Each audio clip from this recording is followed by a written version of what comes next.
E a Ethereum, hein? A grande decepção desse ciclo, entregando há mais de 3 anos uma performance horrível e, sinceramente, nesse momento já é difícil ver a luz no fim do túnel. É difícil encontrar esperança de que o token Ether como um todo vai conseguir entregar uma performance muito acima do Bitcoin, das outras criptos, ao longo desse próximo ano. Será que é isso mesmo, cara? A Ethereum morreu? Não vale mais a pena? Virou uma simetria ruim?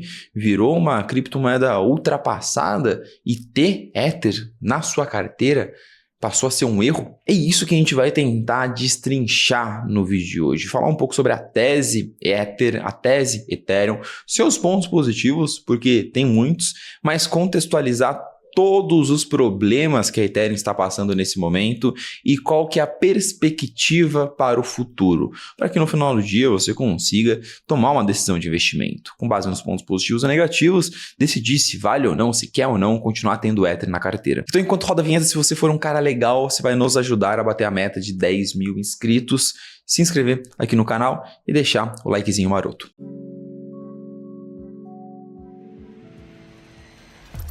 Bom, pessoal, bora começar o nosso vídeo trazendo um número alarmante. Esse é o par Ether-Bitcoin, ou seja, a performance do Ether comparado com o Bitcoin. Quanto mais esse gráfico cai, mais significa que a Ethereum está entregando uma performance ruim, menor, quando comparado ao Bitcoin. E aqui a gente já vê duas coisas que chamam muita atenção. Primeiro, o par Ether-Bitcoin, ele se desvaloriza desde 2022 sem parar, ou seja, vão se fazer quase 3 anos em que a Ethereum só apanha para o Bitcoin. Quem está segurando mais Ether do que Bitcoin nesse período está só perdendo dinheiro, porque deixar de ganhar também é perder. E outra coisa que me chama muita atenção, o valor de mercado da Ethereum comparado com o Bitcoin só esteve nesse patamar atual pela última vez lá em 2020, cara, quando praticamente não tinha demerge não tinha acontecido, não tinham segundas camadas, não tinha praticamente nada de usuário de aplicação dentro da rede da Ethereum. Isso para mim é até um pouco simbólico, porque hoje o grande problema que a Ethereum está vivendo é uma ausência de usuários de aplicações. É exatamente o quanto ela estava valendo em 2021, quando o problema era a mesma coisa, a ausência de usuário e aplicações. Então esse é um ótimo argumento para justificar que, não, cara, a Ethereum não está barata. Na minha visão, o valor dela comparado ao valor do Bitcoin está valendo o que deveria valer por conta dos problemas que ela está vivendo. Mas antes de começar, já entrando nos argumentos e na análise em si, aqui é muito importante a gente entender que existem duas visões, duas formas de encarar Ethereum e Ether e fazer essa análise. A primeira forma é vestindo o jaleco, agindo como um investidor. E entender que investir é você listar pontos positivos, pontos negativos e ponderar. Se os positivos forem maiores que os negativos, você decide investir. Caso contrário, você decide não investir. Investimento é puramente isso. Não é gosto ou não gosto de tal cripto. Porque gosto ou não gosto, você faz com comida e com time de futebol, não com investimento. Essa é a primeira forma, investidor não torcedor. A segunda forma é também olhar para Ethereum como um produto e vestir o jaleco de usuário, entender o produto Ethereum, como ele está evoluindo. Porque se a gente não entender o produto Ethereum, o quanto ele está evoluindo ou não evoluindo na sua proposta de valor, a gente vai entender o quanto que isso afeta a tese de investimento. Então a gente vai tentar aqui ao longo do vídeo equilibrar essas duas visões. E também um segundo aviso que eu considero muitíssimo importante, eu tenho essa responsabilidade com o meu público, que é de ser o mais transparente possível. Eu tenho Ether dentro da minha carteira, mas desde 2023 eu venho reduzindo e muito a minha posição. Então eu tinha uma posição que era maior do que estava agora, hoje a minha posição em Ether ela é muito pequena. E esse Ether que eu tenho na carteira hoje, eu tenho praticamente só para utilizar em alguns protocolos em DeFi e caçar airdrop. Vamos explicar aí por que eu tomei essa decisão, começando pelos pontos positivos. Cara, a Ethereum ela tem muito ponto positivo, tá? Erra e é bem imparcial quem tenta chutar a Ethereum e colocar a rede completamente para escanteio e tentar construir uma narrativa de que a Ethereum não presta para nada, que é uma porcaria. Pro seu propósito, quer ser uma blockchain extremamente segura, não importa que ela é cara, que ela é lenta, o foco dela é ser muito segura para você guardar seu capital, guardar seu dinheiro lá dentro e fazer grandes transações lá dentro. Para esse foco, a Ethereum consegue entregar um ótimo produto. Primeiro ponto, a Ethereum ela é a rede mais antiga de todas. Os usuários precisam dessa segurança, as aplicações precisam dessas seguranças. E a Ethereum ela é a rede mais antiga, tem a maior quantidade de desenvolvedores, tem uma linguagem de programação em cripto mais validada, ou seja, que apresenta menos bugs, menos hacks, possui o maior valor em staking, ou seja, maior segurança econômica e possui diversos participantes do ponto de vista de times, desenvolvedores, validadores, agindo ali para garantir que a rede vai estar sempre funcionando. O histórico da Ethereum como rede, suportando testes de estresse, é o maior dentro do mercado cripto. Então a Ethereum tem aí um TVL, né, o valor total travado dentro da rede, que é o maior entre todas as blockchains, e um histórico muito invejável de crescimento e desenvolvimento. A gente consegue ver aqui a divisão de todo o capital que está depositado em cripto, em quais blockchains que esse capital está depositado. A gente vê ali que a faixa cinza, que é a faixa da Ethereum, é muito dominante, mas muito dominante. Realmente, investidores que querem depositar grandes capitais dentro do mercado cripto depositam isso majoritariamente dentro da Ethereum. E quando a gente observa o número de desenvolvedores dentro do mercado cripto, a gente vê que tanto o ecossistema EVM, Ethereum Virtual Machine, que é basicamente o sistema operacional da Ethereum, tem muitos desenvolvedores, e a Ethereum ela é a rede com mais desenvolvedores, com uma vantagem ampla para o segundo colocado, que é a Solana. Então tudo isso justifica a Ethereum como a maior blockchain do mercado, em termos de capital depositado, em termos de confiança.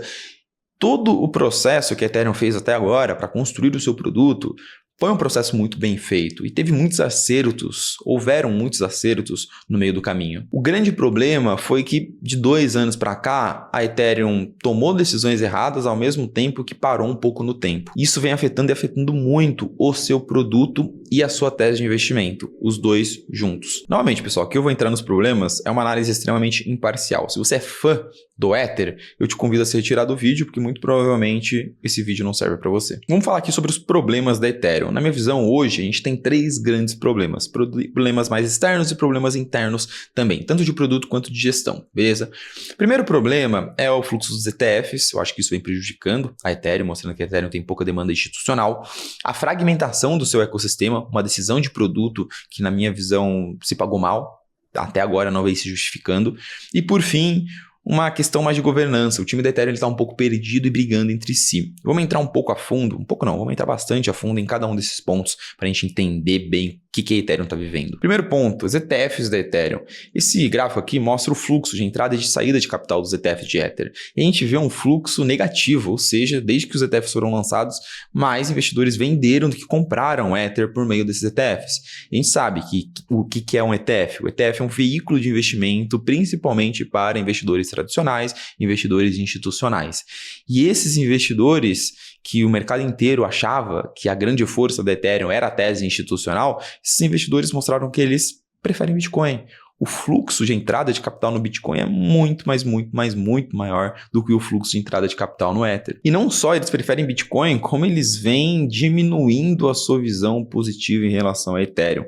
Esse aqui é um relatório de um grande banco internacional. Eu peguei esse relatório como um exemplo, tá? Isso não significa que todos os institucionais têm a mesma visão em relação a Ethereum, mas o que esse banco diz nesse relatório é de que eles cortaram a projeção de preço deles para Ethereum em 2025, que era de $10 mil, e eles reduziram para $4 mil, porque eles veem um declínio estrutural da Ethereum, um declínio estrutural do produto Ethereum e do time, da forma como o time lida com a evolução da Ethereum. O time não consegue manter um produto competitivo, um produto, uma tecnologia que parou no tempo. Inclusive, eles fazem algumas comparações, compara a Ethereum com a Nokia e com a BlackBerry, tecnologias que uma vez foram grandes, mas que pararam no tempo e foram engolidas pelos seus rivais.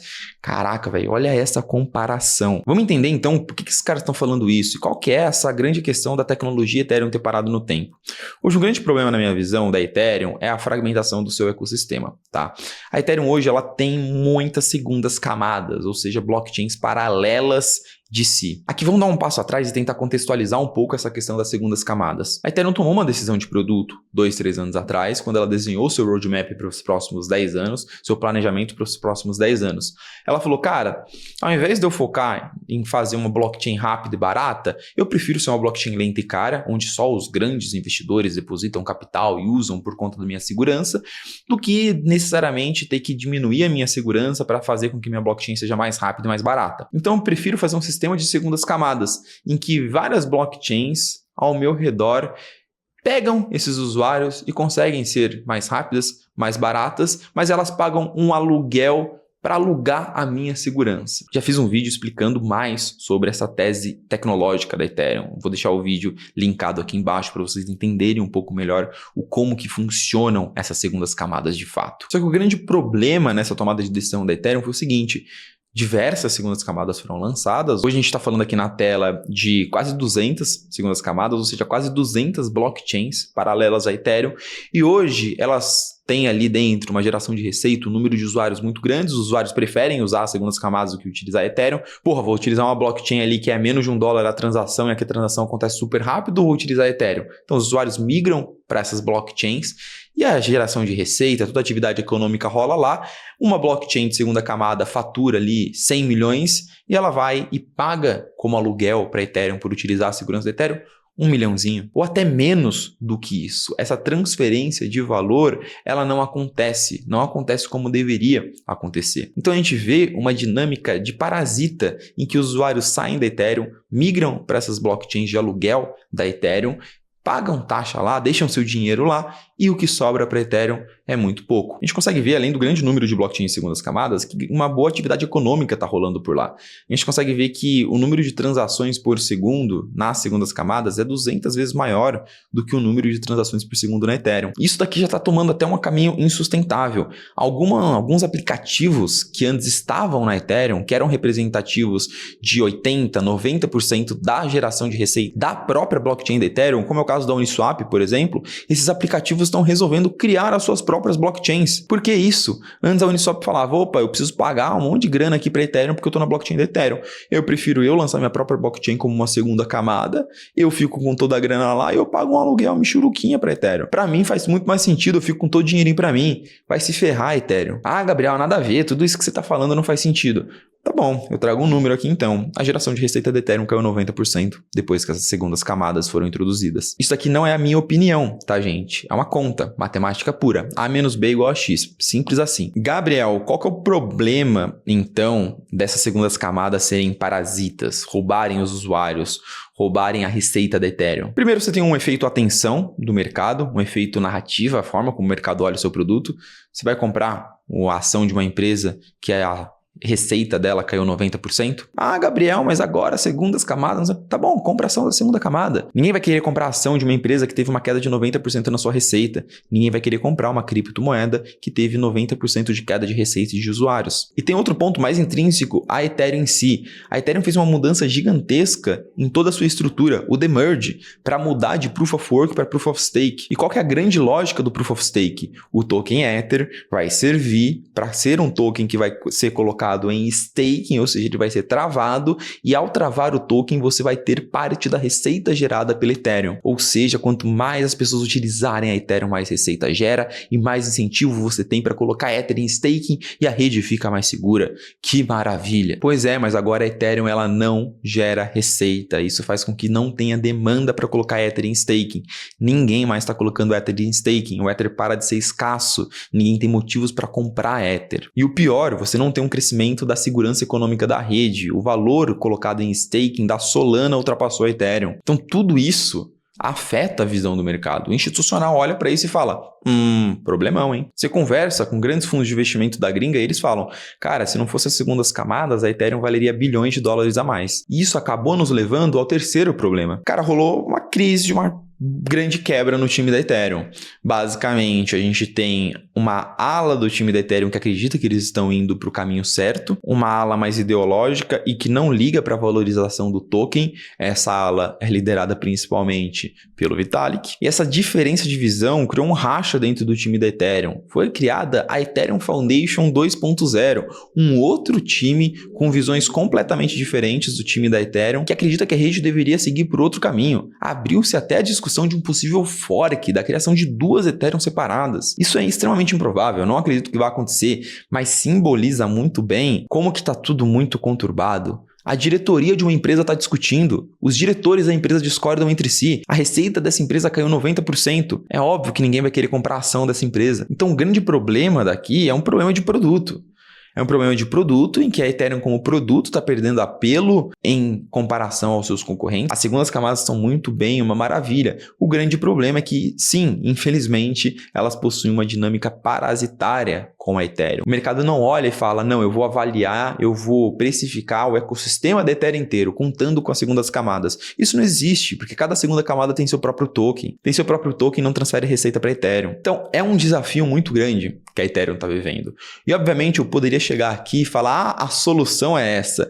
A grande verdade é que se eu falar isso, ou eu vou estar tentando enganar vocês, ou vou estar me enganando. Porque eu achar que eu sou muito mais inteligente do que os melhores desenvolvedores e empreendedores do mercado cripto, e que eu tenho aqui dentro do meu bolso a solução perfeita para Ethereum, e tá aqui, a solução é essa, e falar aqui no vídeo do YouTube, pelo amor de Deus, né? A Ethereum não tem apenas um coelho para tirar da cartola e resolver todos os problemas da rede e voltar a fazer com que o Ether se torne a melhor coisa do mundo. Porém, como eu estou aqui no meu canal, eu me sinto livre para compartilhar algumas ideias com vocês. E eu converso bastante com muitos empresários, eu ajudo a desenvolver alguns produtos dentro do mercado cripto, eu empreendo nesse mercado desde 2018. Então, o que eu acredito que é o caminho para a Ethereum pensar em como se recuperar dentro desse cenário de mercado? Primeiro de tudo, focar em produtos. Uma coisa que a Solana fez muito bem foi focar no desenvolvimento de bons aplicativos dentro da rede. Entender que pessoas querem utilidade, bons aplicativos.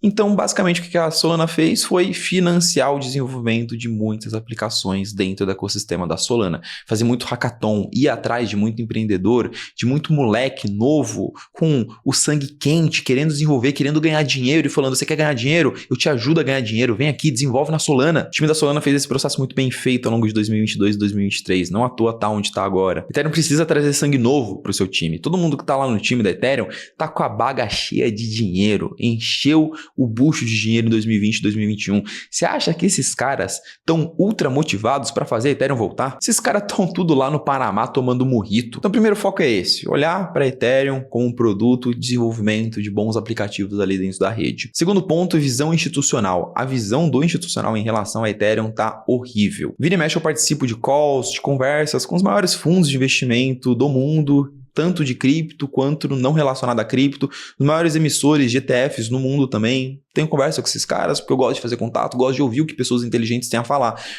E a visão de todo mundo em relação a Ethereum não tá legal. Por quê? Porque o time core ali da Ethereum Foundation não se preocupa em chegar no institucional, chegar num Larry Fink da BlackRock, encostar a mão no ombrinho do cara e falar, vamos fazer uma reunião, vamos conversar sobre Ethereum, vamos ver como a gente consegue desenvolver alguma coisa em conjunto, fazer uma parceria, fazer algo legal aqui dentro. Eu fui no ano retrasado no maior evento da Ethereum que existe no mundo e eles deixaram muito claro lá que eles estão fazendo um movimento de terceirização de responsabilidades. A diretoria da Ethereum deixou muito claro, o trabalho de desenvolver bons aplicativos e fazer parcerias com os institucionais é das segundas camadas, não é nosso. Então isso com certeza trabalha. E falando em segundas camadas, na minha visão, o terceiro ponto de foco aqui para a Ethereum resolver os seus problemas é resolver esse problema da transferência de valor. A Ethereum precisa arrumar um jeito de fazer com que as segundas camadas transfiram a maior parte do valor que elas acruam lá dentro da rede delas para a Ethereum. Paga um aluguel mais caro, irmão. Hoje as segundas camadas têm uma margem de 90%, 95%. O que isso significa? Significa que ela repassa, ela paga de aluguel para Ethereum menos de 5% do que elas ganham. Então é claro que depois do momento que a gente faz um diagnóstico, a gente consegue entender quais são os pontos focais. Mas, como eu falei, não existe nenhuma solução, nenhuma bala de prata, nenhuma solução mágica que, estalando o dedo, a Ethereum vai voltar a ser a melhor coisa do mundo. Dito tudo isso, vamos concluir o vídeo de hoje. Primeiro ponto, Ethereum está passando por problemas reais, não é especulação, os degenerados estão prejudicando a Ethereum, manipulação de mercado. Não, a desvalorização da Ethereum perante o Bitcoin é totalmente justificável. Isso se dá porque o produto Ethereum precisa de um direcionamento mais claro para resolver esses problemas. Porém, mesmo assim, e aqui eu já justifico por que eu ainda tenho uma posição em Ether.